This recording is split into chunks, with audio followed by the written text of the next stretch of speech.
अथ सत्यार्थ प्रकाशः अष्टम समुल्लासः। अब हम महर्षि स्वामी दयानंद सरस्वती कृत सत्यार्थ प्रकाश का स्वाध्याय आरंभ करते हैं। आज का विषय है कि जगत के बनाने में परमेश्वर का क्या प्रयोजन है। ये प्रश्न करता है पूर्व पक्षी। तो स्वामी जी उल्टा उसको ही प्रश्न पूछते हैं उत्तर देने के स्थान में कि नहीं बनाने में क्या प्रयोजन है। तो अब वो क्या बोलता है देखते हैं। पूर्व पक्षी जो है वो प्रश्न पूछता है पूर्व पक्षी भी कि जो न बनाता तो आनंद में रहता और जीवों को सुख दुख प्राप्त न होता। तो ये उसने उत्तर दिया कि अगर संसार परमात्मा नहीं बनाता तो खुद तो मजे में रहता और जीवात्माओं को कोई न सुख होता न दुख होता, झंझट में पड़ते नहीं। ऐसा वो प्रश्न करता है। तो इसका उत्तर देते हैं स्वामी जी और लिखते हैं, यह आलसी और दरिद्र लोगों की बातें हैं, पुरुषार्थी की नहीं। और जीवों को प्रलय में क्या सुख व दुख है। जो सृष्टि के सुख दुख की तुलना की जाए तो सुख कई गुना अधिक होता और बहुत से पवित्रात्मा जीव मुक्ति के साधन कर मोक्ष के आनंद को भी प्राप्त होते हैं। प्रलय में निकम्मे जैसे सुसुप्ति में पड़े रहते हैं वैसे रहते हैं और प्रलय के पूर्व सृष्टि में जीवों के किए पाप पुण्य कर्मों का फल ईश्वर कैसे दे सकता और जीव क्यों कर भोग सकते। ये स्वामी जी ने उत्तर बढ़िया दिया कि अगर परमात्मा संसार को नहीं बनाता तो क्या होता कि जैसे आलसी लोग पड़े रहते हैं ऐसे ही लोग पड़े रहते। जैसे कोई बेहोश है, वो मूर्छित होकर पड़ा हुआ है, अब उसको क्या सुख दुख। तो अगर हम ये कहें किसी को भाई तुमको अनंत काल के लिए हम मूर्छित करके रखते हैं तो कोई बुद्धिमान स्वीकार नहीं करेगा कि हमें क्यों बेहोश करोगे आप। कोई व्यक्ति आजीवन भी बेहोश रहे वो भी स्वीकार नहीं है। तो जन्म जन्मांतर तक बेहोश पड़े रहे कई कल्पों तक या अनंत काल तक कोई बेहोश रहे तो कोई जीवात्मा स्वीकार नहीं करेगा। सभी लोग खाना पीना घूमना फिरना करना चाहते हैं। तो संसार बनेगा तब तो ये संभव है। और परमात्मा का काम भी यही है कि संसार बनाना और जीवात्माओं के कर्मों का फल देना। तो कर्मानुसार उनको सुख और दुख भी होता है फिर। और परमात्मा संसार नहीं बनाता तो कर्मों का फल नहीं मिल पाता। और जो पवित्र आत्मा होते हैं वो तो साधना करते हैं, उपासना करते हैं, मोक्ष में जाते हैं और मोक्ष के आनंद का पान करते हैं। तो संसार नहीं बनता तो कोई मोक्ष में भी नहीं जा सकता। तो इसलिए न कर्मफल मिलता न मोक्ष मिलता, संसार नहीं बनता। तो आगे स्वामी जी और लिखते हैं कि जो तुमसे कोई पूछे कि आँख के होने में क्या प्रयोजन है, तुम यही कहते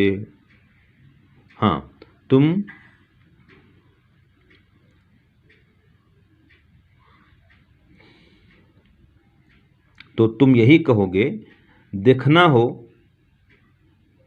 तो जो ईश्वर की जगत की रचना का विज्ञान, माने जो देखना चाहता है जगत को तो आँख चाहिए।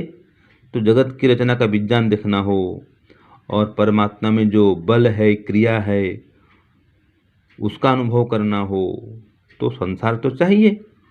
बिना संसार के हम जगत को अनुभव नहीं कर सकते, इससे कोई सुख भी प्राप्त नहीं कर सकते।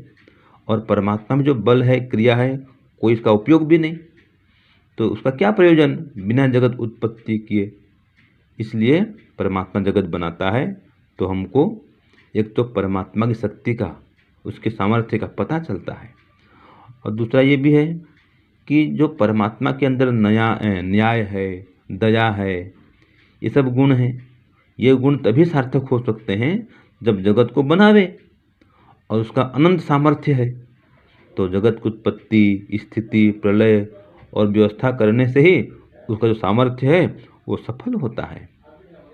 जैसे नेत्र का स्वाभाविक गुण देखना है, वैसे परमेश्वर का स्वाभाविक गुण जगत की उत्पत्ति करके सब जीवों को असंख्य पदार्थ देकर परोपकार करना है। तो ये सिद्ध होता है कि परमात्मा जगत बनाता है तो हम सब का उपकार होता है, वो हमारा उपकार करता है। जगत न बनाए तो हमें कोई लाभ ही न हुए, हमारा उपकार भी नहीं हो सके। तो जैसे आँख का काम देखना है, ये इसका स्वाभाविक गुण है, ऐसे परमात्मा का अपना काम जगत को बनाना है, जीवात्माओं को कर्मफल देना है। तो जो उसका सामर्थ्य है, अनंत सामर्थ्य है, जगत को बनाता है तो वो सफल होता है। उसके गुण को हम जान पाते हैं, उससे दया प्राप्त कर पाते हैं, आनंद प्राप्त कर पाते हैं। तो संसार बनाता है तो हम जीवात्मा लोग होश में आते हैं, नहीं तो संसार नहीं बने, हम भी बेहोश रहें प्रलय काल में तो हमें कुछ पता भी नहीं चले, कोई सुख मिले ही नहीं।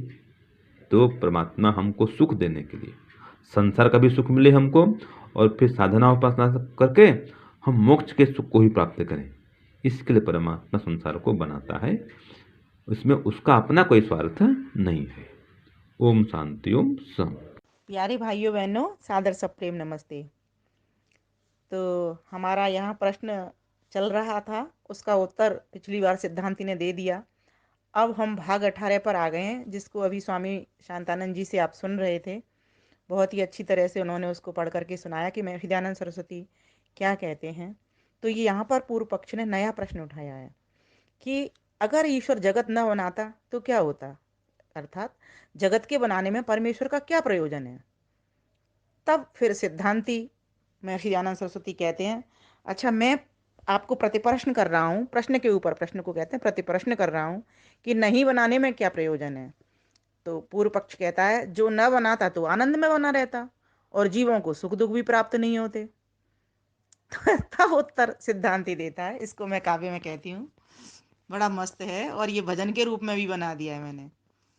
नया प्रश्न पूर्व पक्ष, जगत बनाने में क्या प्रयोजन पूछ रहा नव वेदांती, उत्तर देने की बजाय पूछें तब प्रतिप्रश्न सिद्धांती।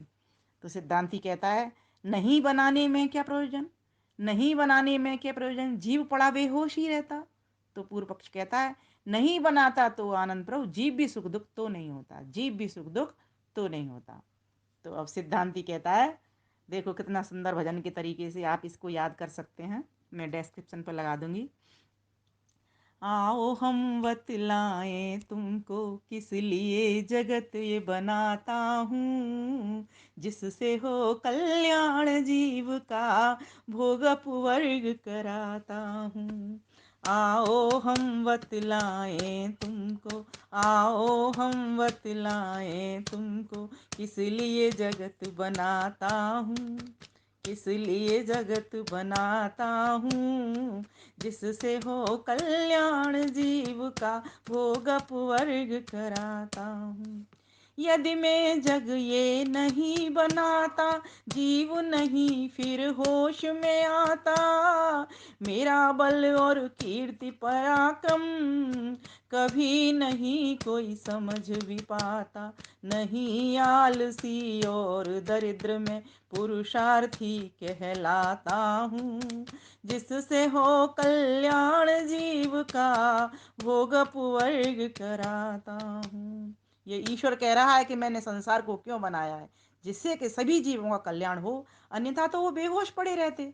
यदि मैं ये जग नहीं बनाता तो वो होश में कैसे आते और कैसे उनको फल मिलता अपना, और कैसे लोगों को मेरे बारे में भी पता लगता।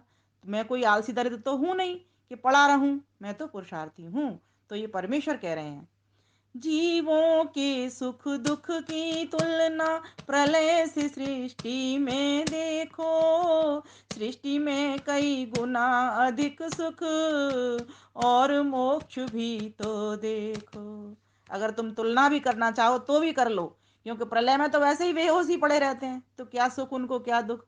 लेकिन हाँ, सृष्टि में उनको कई गुना अधिक सुख मिलता है। और फिर अकेला सुख ही नहीं मिलता, उनको मोक्ष भी तो मिलता है। जैसा जो कर्म करता है उसके अनुसार उनको सुख दुख मिलता है। दोनों चीजों की छूट है वहां पर। अच्छे कर्म करते हो सुख पाते हो, बुरे कर्म करते हो दुख पाते हो। और अगर उद्यम कर जाते हो, योगाभ्यास करते हो, तो फिर मोक्ष का भी सुख मैं उनको देता हूँ। ये सुविधा यहाँ सृष्टि में उपलब्ध होती है। प्रलय में कैसे होगी? ये वहां तो बेहोशी पड़ा हुआ है। ये मन बुद्धि इंद्रिय मैंने दिए ही इसीलिए हैं, मनुष्य बनाकर भेजा ही इसीलिए है कि वो कुछ आनंद की ओर बढ़े। तो कहा, जीवों के सुख दुख की तुलना प्रलय से सृष्टि में देखो, सृष्टि में कई गुना अधिक सुख और मैं मोक्ष भी तो देखो, अतिरिक्त मोक्ष भी तो देखो। प्रलय में पड़े निकम्मे जीव, सृष्टि रच क्रतु बनाता हूँ, सृष्टि रच क्रतु बनाता हूँ, जिससे हो कल्याण जीव का भोग अपवर्ग कराता हूँ। आओ हम बतलाएं तुमको, इसलिए जगत बनाता हूँ, किस लिए जगत बनाता हूँ, जिससे हो कल्याण जीव का भोग अपवर्ग कराता हूँ। और आगे सुनिए, प्रलय के पूर्व जो जीव के कर्म थे, उनका फल कैसे वो भोगते। भाई हम इन मन बुद्धि इंद्रियों से ही तो फल भोगते हैं। प्रलय के पूर्व जो जीव के कर्म थे, जो पहले कर आए थे, वो बेहोश हो जाते, पड़े रहते। जब उनको मन बुद्धि शरीर नहीं मिलता तो क्या करते? कुछ कर ही नहीं पाते। प्रलय के पूर्व जो जीव के कर्म थे, उनका फल कैसे वे भोगते। जग बनने में ही है सफलता, जिससे जीव बंध मोक्ष जोहते। कर्मानुसार शुभ अशुभ देख दुख सुख आनंद दिलाता हूँ, जिससे हो कल्याण जीव का भोग अपवर्ग कराता हूँ, इसलिए सृष्टि रचाता हूँ। और सुनिए, जैसे नेत्र सफलता तब जब कर्म देखने का करती। भाई किसी चीज की सफलता कब होती है? जब उसका प्रयोग किया जाए। जैसे नेत्र सफलता तब जब कर्म देखने का करती, सृष्टि रचन विज्ञान और शक्ति ईश्वर की सफलता को धरती। करने सफल सब जीवों को ये सृष्टि सुगढ़ रचाता हूँ, सृष्टि में विमल रचाता हूँ, जिससे हो कल्याण जीव का भोग अपवर्ग कराता हूँ, इसलिए ये सृष्टि रचाता हूँ। आगे कहा, स्वाभाविक गुण जो है नेत्र का, जिस प्रकार से नेत्र का जो स्वाभाविक गुण होता है देखने का, उसी प्रकार से ईश्वर का भी तो स्वाभाविक गुण है। इस जगत को बनाना, चलाना, सबका उपकार करना, इस जगत को बना करके नाना प्रकार की वस्तुओं को दे करके खुशी पहुंचाना, ये ईश्वर का काम है। तो जो काम का कैसे पता चलता है? काम की सफलता कब है? जब वो करता है। जब इस संसार को रचता ही नहीं तो उसका सफलता सफलता कैसे मिलती उसको? न जीव को मिलती, न परमेश्वर को मिलती, सब बेकार ही रहता। इसलिए संसार का बनाना बहुत जरूरी था। स्वाभाविक गुण जो है नेत्र का, वैसे गुण स्वभाव बीश का। जगत बनाना, जगत चलाना, कर उपकार जगत को बढ़ाना। दे असंख्य वस्तुएं जगत की, दे असंख्य वस्तुएं जगत की, सबको खुशी पहुंचाता हूँ, जिससे हो कल्याण जीव का, इसलिए सृष्टि रचाता हूँ। आओ हम बतलाएं तुमको, किस लिए जगत रचाता हूँ, जिससे हो कल्याण जीव का भोग अपवर्ग कराता हूँ, भोग अपवर्ग कराता हूँ, जीव को सफल कराता हूँ। ओ, तो इस प्रकार से ये 5-6 बातें बताई। इनको हमको समझना चाहिए कि ईश्वर ने यह सृष्टि क्यों रचाई। आप सभी का धन्यवाद। नमस्ते।